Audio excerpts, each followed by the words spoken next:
The market was down a little bit today. Doug Flynn joins us, certified financial planner, co-founder at Flynn Zito Capital Management. I saved everybody watching that interview on 60 Minutes. That's what I took away from it anyway. I'm not in any huge rush here, guys, so relax. At some point, I'll get to it.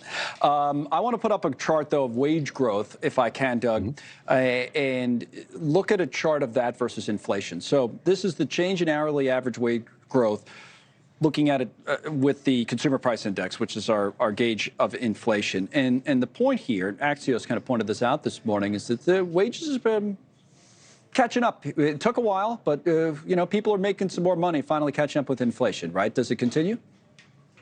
Yes.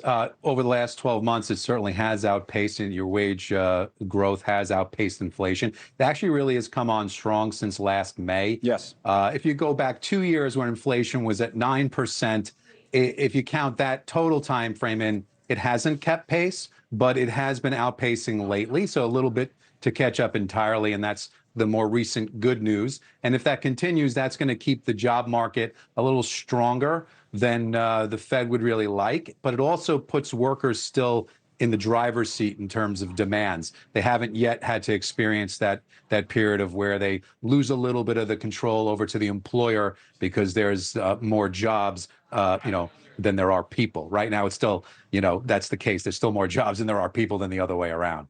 So it's a decent balance for the time being. I want to look at Boeing as well. We talked about this or mentioned it briefly earlier in the show. I mean, it's one headline after another. Just when you think they put this whole thing behind them, another story comes out, and the latest is Boeing finding more issues on about 50 undelivered 737 MAX planes. I was reading something about this earlier, where somebody's drilling holes in the wrong spot on the fuselage, which I'm not an expert on planes, but it's probably not a great thing. But the point is, for Boeing, it's one thing after another. Yes. And, you tend to lose faith on two fronts here. Yes. You're losing faith in flying any of these planes. You can look up, as many people often do, to see which plane, so you can pick your seat that they're flying. There's going to be people who are absolutely not going to want to fly on this type of plane. The other ones are fine, but this one they're going to not do. The other thing is, as an investor, for a stock that has 1.5 times the volatility of the market, you want to be rewarded for that extra volatility.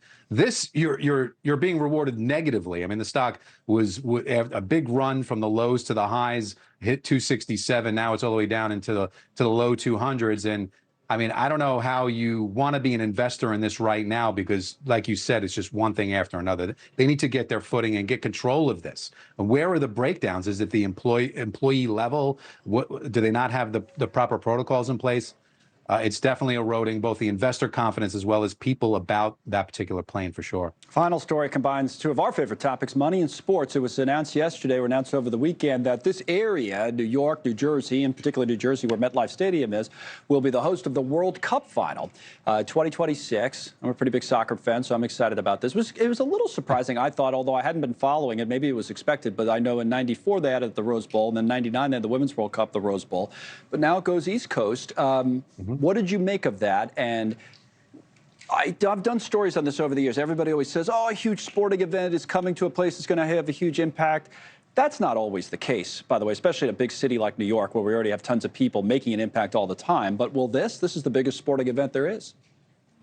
It definitely does have an economic impact. There's going to be some ties with New York City, even though this is technically New Jersey that's having it. They're going to tie that in, because when people land at Newark, they're going to look across the water and see the skyline. So they're going to want to have events there, and they're going to tie that in. So there's going to be some economic benefits to both places. And so that happened with the Super Bowl when they had it there, and there were events downtown and whatnot. So I do suspect that there's money to be made here. Otherwise, they wouldn't be vying for it like they do. Now, 10 other cities have the earlier events, but that final being there in Metro New York, in New Jersey, is certainly, I think, a economic benefit to those areas. Let me throw up this tweet just to wrap up the discussion from the New York Giants, one of the two football teams that calls MetLife Stadium home. The World Cup final tweet, the Giants tweet, is coming to New York and New Jersey. A champion will be crowned in our home, MetLife Stadium. I'm not sure if they're taking a shot at themselves and the Jets and saying that they don't expect themselves to be champions, but they're right. There will be a champion in 2026. Thank you, Doug. We'll talk to you again soon. Doug Flynn.